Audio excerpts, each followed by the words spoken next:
The new Super Mario Bros. Series story is a bit of a funny one. It started as this fresh new revival of one of Nintendo's biggest early successes, a return to a simpler era in video game history. Yet with the many sequels it received since that initial release in 2006, the series started being seen as stale and formulaic. One has to ask, how did things even turn this way? Heck, who even thought to revive 2D Mario in the first place? I might have the answers you're looking for. Sit back and relax as we go over the fascinating history of New Super Mario Bros. I'm Brett. Welcome to the History of New Super Mario Bros., a documentary.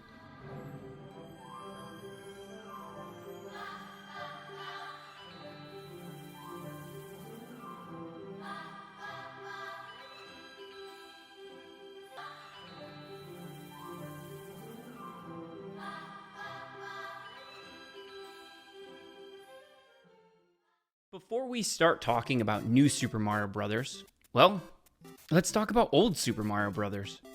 Released as a launch title for the NES back in 1985, Super Mario Bros. Is without a doubt one of the most important and popular video games of all time. It nearly single-handedly propelled Nintendo into a household name in the video game industry. The game popularized the side-scrolling platformer genre, got Lord knows how many people into gaming, and turned Mario into a mascot that could rival even Mickey Mouse. To say Nintendo struck gold with the original Super Mario Bros. Would be an understatement. As such, it only made sense to pump out sequels. Through the end of the 80s and beginning of the 90s, Nintendo would develop and release The Lost Levels, Super Mario Bros. 2, 3, Land, World, and Land 2. Each entry would add its own spin on the Mario formula, but at their core, they were all 2D Mario games. And then, nothing. You see, there was this other Mario game in 1996 titled Super Mario 64. You may have heard of it. It pretty much had the same reception that Super Mario Bros. Had, except in 3D. From that game on, 2D Mario would fall to the wayside. After all, 3D was the future of the industry. Everyone was switching to 3D development. And now that Mario had done the jump, and that jump was, well, this successful, there wasn't much reason to go back to 2D. Now, I know I made it seem like 2D Mario was gone, but that's not technically accurate. From 2001 to 2003, the series would receive a bunch of remakes under the title Super Mario Advanced, exclusively on the, at the time, newly released Game Boy Advance. During an interview segment called Iwata Asks, for the series' 25th anniversary, Iwata reveals that the mini-series started because he consulted Miyamoto about making a Mario game after seeing how little there was on the GBA. There were a total of 4 games, and each contained a remastered version of an original 2D Mario. I say remastered because Advance 1 and 4 were only really ports of the remade versions of Super Mario Bros. 2 and 3 respectively from Super Mario All-Star, while Advance 2 and 3 were basically just ports of Mario World and Yoshi's Island, though the advanced version did add 6 new levels to the former. Outside of this though, there was not much else, meaning that when Super Mario Advance 4 released in 2003, there hadn't been a newly made 2D Mario game since 1992's Super Mario Land 2, a whole 12 years. At this point, there wasn't much reason to believe that this series would ever get a revival, especially not with Sunshine releasing in 2002, further cementing Mario's transition to the 3D space. However, things would change with the release of the Nintendo DS. The DS launched in the winter of 2004, alongside a remake of Super Mario 64. But just earlier in the year, Nintendo also had one of their most iconic E3 presentations of all time, with the unveiling of the DS, albeit in its very ugly beta form. And of course, Twilight Princess. Good old times. As was usual during E3, there was also a launch of a bunch of games for attendees to play.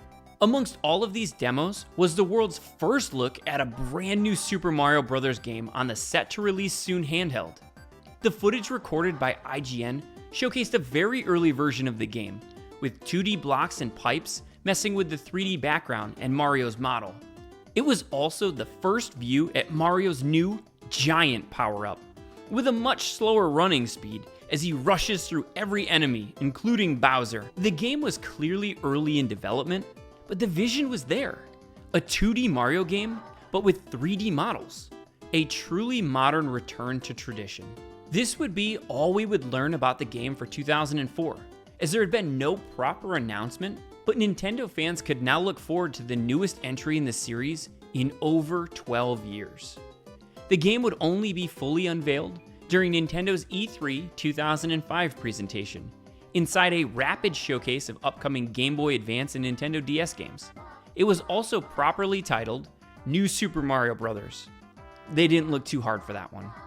There was also a trailer for the game, and it showed a much more refined version of the game both technically and visually. It showed the bottom screen and the various ways it would be used. For example, showing your progress in the level, your items in reserve, and it would also flip with the top screen when underground. It showed Luigi and the Mega Mushroom, though it still looked a little like a regular mushroom, but bigger. As was the case last year, a demo of the game was available for the public. And that's pretty much all what 2005 was for the game. Just demos at different events like the German Games Convention and E3 to give gamers a first feel of the game. At the time, IGN reported that the usage of 3D allowed the developers to create more characters and objects who had more detailed animations since they didn't have to do everything by hand. They also used the camera to zoom in and out depending on what's happening on screen. Trees moved when Mario used his ground pound move. Koopas were dancing in rhythm of the music. All in all, they could create a lot more animated and fun world.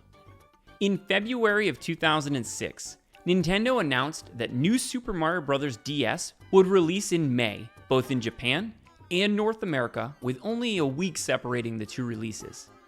And when May came, players all over the world could finally play this new Mario adventure. Mario Bros. DS did what the original Mario Bros. And Mario 64 did, and that's being a one-of-a-kind commercial success. It sold 480,000 copies in Japan on day one, and 900,000 by the fourth day.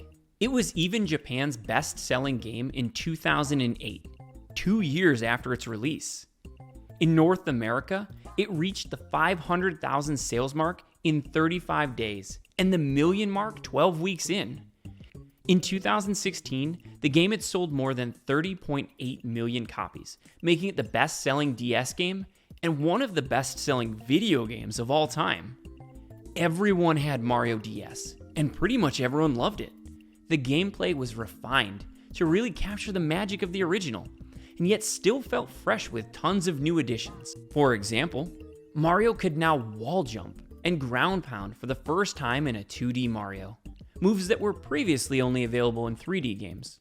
In terms of power-ups, Mario DS introduced the blue shell, which allowed Mario to slide around just like a Koopa. The mini mushroom, which shrank Mario down to a fraction of small Mario's size and allowed him to enter small pipes and jump higher than before, as well as run on water. And the power-up used in most of the game's marketing, the Mega Mushroom, that turned Mario gigantic, able to destroy anything in his path for a set period of time. Similar to how the invincibility star only lasts a short amount of time. The game also featured a challenge mode, available only after beating the game once, in which the player was incapable of moving left or downwards. Luigi was also playable in the single-player campaign if the player pressed L, R, and A simultaneously while selecting a file, though he played exactly like Mario. The game also had numerous alternate paths, like in Super Mario World, which gave players an incentive to replay certain levels in a different way, keeping the game fresh. The music and sound effects were memorable, and the game just looks stunning despite being a DS game. The success that Mario DS experienced both critically and financially was even more impressive, considering that 2D platformers at the time were basically extinct. So seeing such a high-profile company like Nintendo releasing one and finding success with it showed that there was still an audience for these games. In other words, New Super Mario Bros. DS was a perfect return to form for the series. Funnily enough, during that same Iwata Asks I mentioned earlier, we learned that the game was originally supposed to be Super Mario Advanced 5. But since the DS was a new console, the team figured, might as well do a new game. Essentially, New Super Mario Bros. DS probably wouldn't exist if not for Super Mario Advance and the lack of Mario games on the GBA. So imagine you're Nintendo, and you release this amazing game that everybody loved and made you a ton of money. What's your next move? Yeah, obviously you make a sequel, especially if you have a little something called the Wii, which just keeps selling more year after year. So the plan is clear that there'd be a new Super Mario Bros. Game. But if the previous one was supposed to be Super Mario Advance 5, what's the story behind the next entry? Well, it starts with something that Shigeru Miyamoto wanted to do for a very long time, and that's to bring co-op multiplayer to the mainline Mario games. In a 2009 interview with Gamasutra, Miyamoto admitted that he'd been wanting to do this since the first game. I mean, it's called Mario Bros, so that makes sense. Unfortunately, the hardware was never strong enough, and so the team always refocused to deliver a single-player experience with multiplayer-related minigames. There's an early version of Super Mario 64 DS with a co-op mode, though that was eventually scrapped, so even at the time, the idea of a co-op mainline Mario was still very much alive. Thankfully, with the release of the Wii, Miyamoto finally had his chance to fulfill his dream, as the console's CPU was strong enough to process all the enemies and player characters at once. From this, the main gimmick of the game was found, a single-player game, but with a co-op mode with up to 4 players, playing simultaneously and trying to help each other, or not, reach the end goal. It's with this basic concept that New Super Mario Wii was unveiled to all during Nintendo's 2009 E3 presentation. New Super Mario Bros. Wii released only 5 months after being announced, that being in November of 2009. It also happened to be the first 2D Mario Bros. Game released on home consoles since 1992's Super Mario World on the Super Nintendo. All the emphasis that Miyamoto and his team put on the co-op aspect of the game paid off big time, because that's really the key to Mario Bros. Wii's success, as it made the game feel fresh because of how much it was designed around it. For example, players could be added or removed in between levels, and inside of a level, the camera would pan as everyone moved, but depending on the distance between each player, it would zoom in or out. However, players that were too far behind would lose a life. Dead players would find themselves inside a bubble. They could move around by shaking the Wiimote, but could only be freed if another player not in a bubble made contact with them. You didn't have to be dead to be in a bubble though.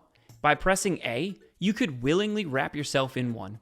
While you were invincible, if every player was in a bubble, they'd have to restart the level from the start or their last waypoint. Rotating the Wiimote allowed certain actions like manipulating the light on a boat or tilting a platform. Whoever was the one doing the rotating would have a symbol signaling that they were the one in control. They even created 2 multiplayer-only modes. One of them was called Free-for-All, the goal of which is to end up with the most points by getting the most coins and beating the most enemies in a stage. Another mode was Coin Battle, where players would attempt to finish a level with the most coins. Outside of the co-op aspect, Mario Bros. Wii had other new features and improvements made to make it a good standalone Mario experience. For example, the game was made more difficult since Miyamoto felt that the DS was too easy.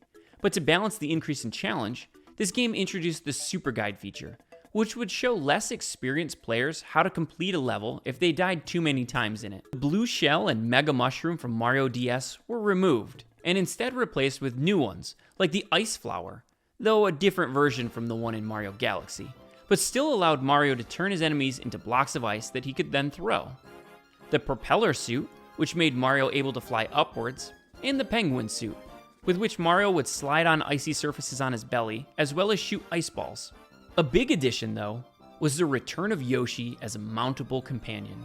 He played very similarly as in Mario World, even down to being able to hatch an egg that contained a power-up or a 1-up after eating 5 apples. Unfortunately, you always had to part with him at the end of the level, meaning that he was only available in a select number of stages.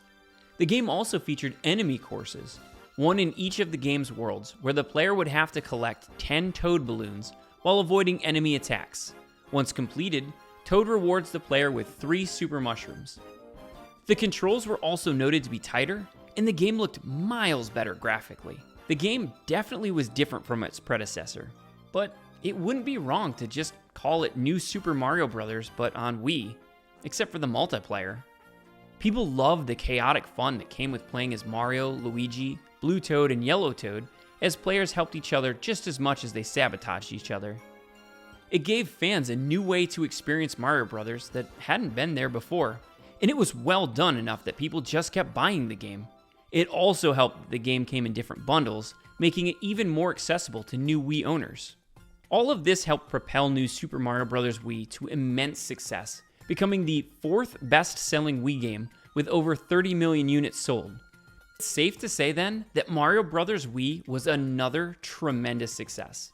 But as said earlier, some did feel like Nintendo had played it a little safe and didn't really try to innovate too much outside of the co-op mode. These people's fears would only accentuate with further releases. Talks about another entry in the series started in around November 2010, when during an earnings report, Miyamoto stated that he wanted to bring both a 2D and 3D Mario game to Nintendo's successor to the DS, announced in March of that year, the 3DS. Miyamoto felt that the handheld's 3D capabilities would be able to enhance the experience for both types of games. That 3D game would end up releasing a year later as Super Mario 3D Land.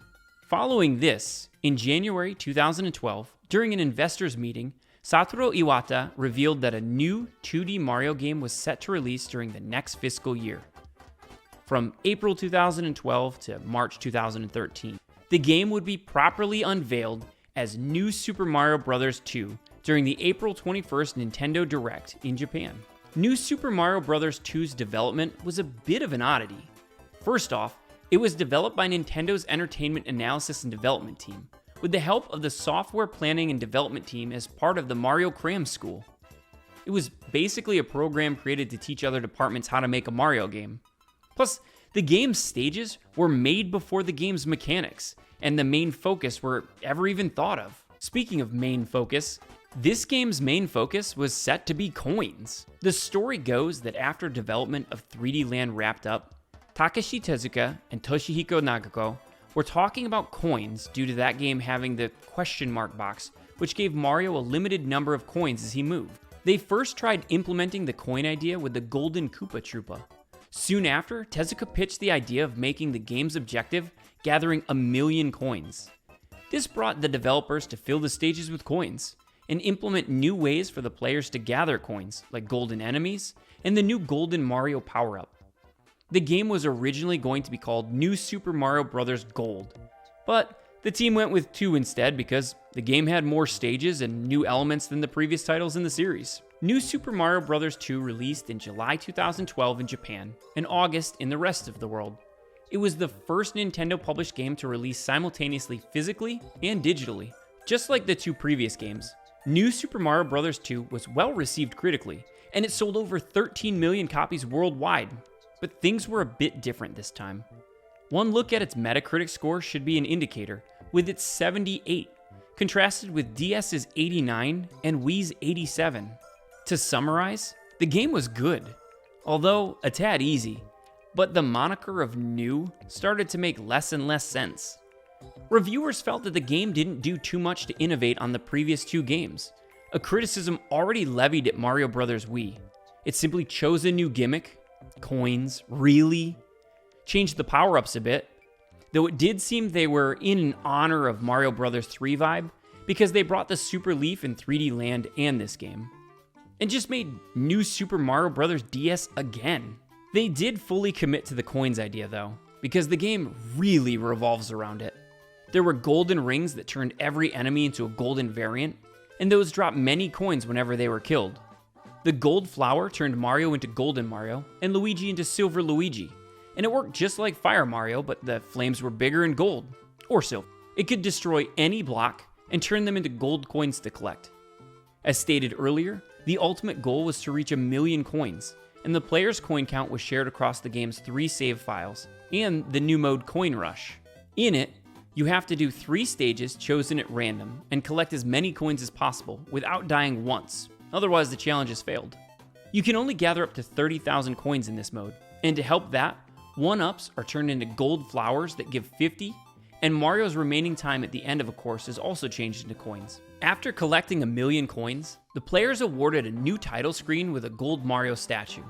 If you collect the maximum amount of coins possible in the game, 9,999,999, you instead get a gold raccoon Mario statue. Other minute details include various little sound design choices, like the sound getting quieter if Mario goes way up in the sky, a drum beat being added when playing Raccoon Mario, and twinkling noises when a gold ring is activated. As you can see, the game didn't add a whole lot, even with its new coin gimmick. Kotaku's Jason Schreier said it best: new levels, old stories. After the good but definitely less enthusiastic reception to New Super Mario Bros. 2, you'd think that the series would take a step back, try to maybe rethink things a little.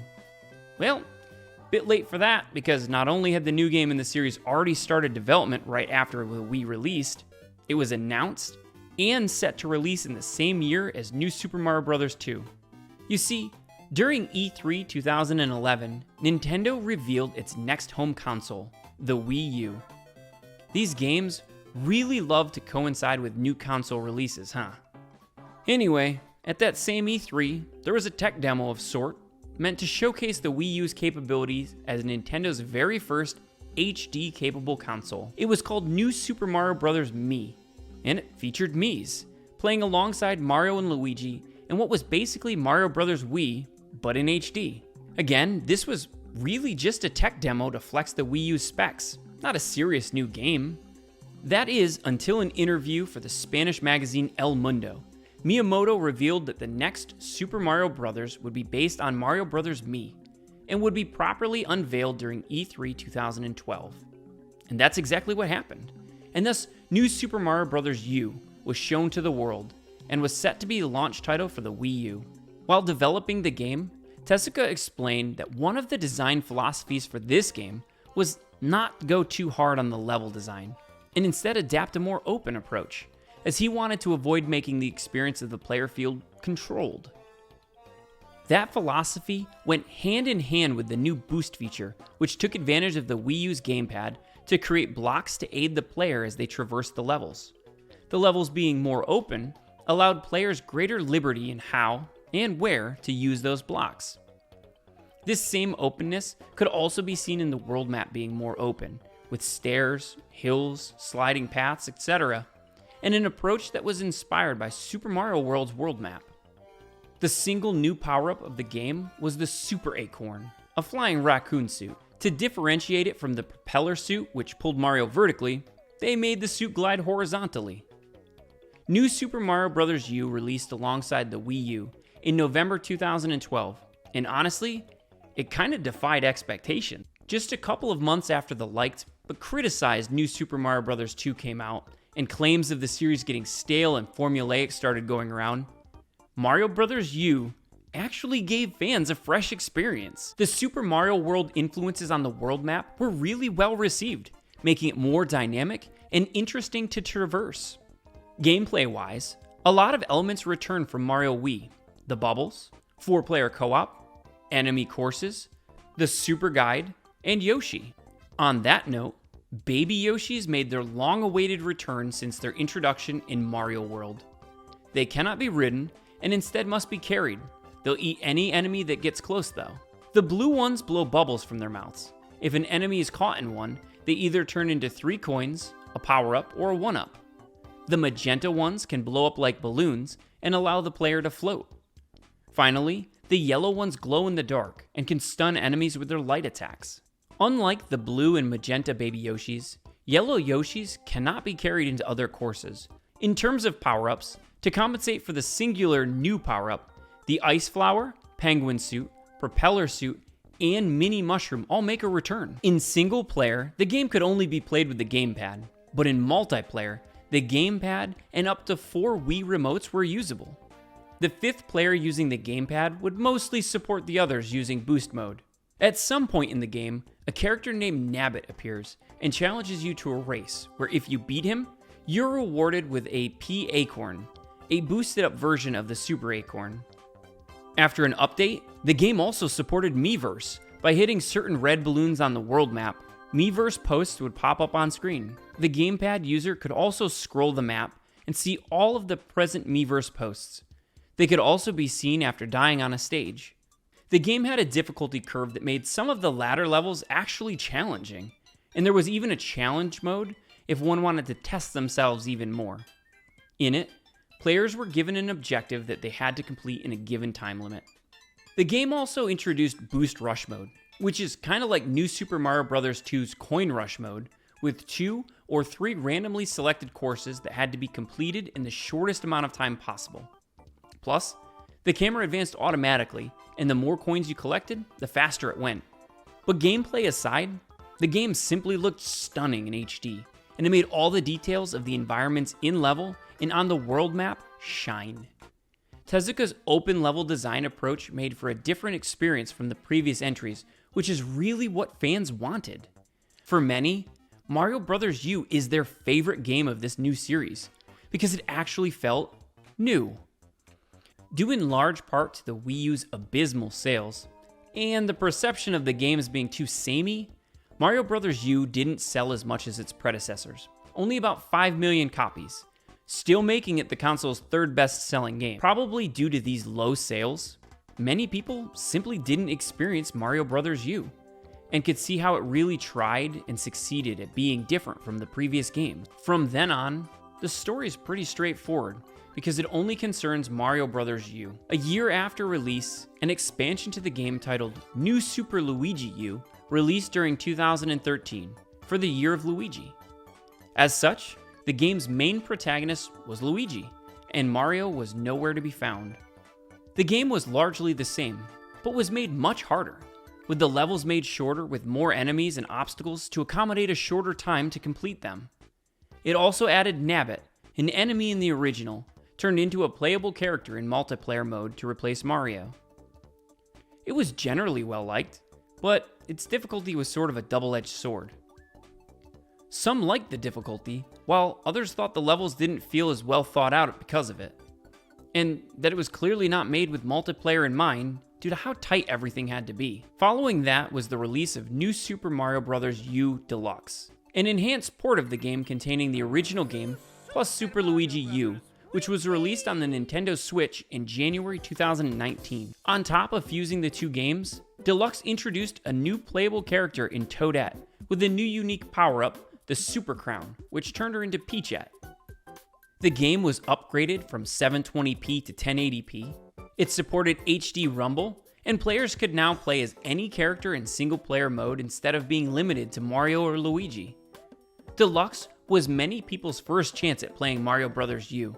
As such, it was well received, though for people who had already played it, what this port brought wasn't really anything too exciting. All in all, the New Super Mario Bros. Series started as just another entry in a series of remakes, became one of the biggest games on the DS, and a loved return to tradition, to an immensely fun multiplayer experience, to a decent but very uninspired game about money, to a strong return to form, which unfortunately happened on a console that nobody bought.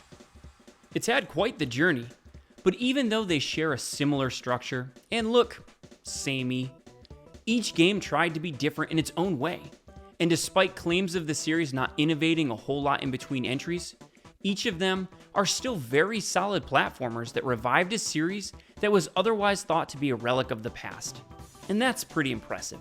This has been Brett. I hope you've enjoyed this adventure through the series history. Don't forget to like and subscribe, and I'll see you in another video.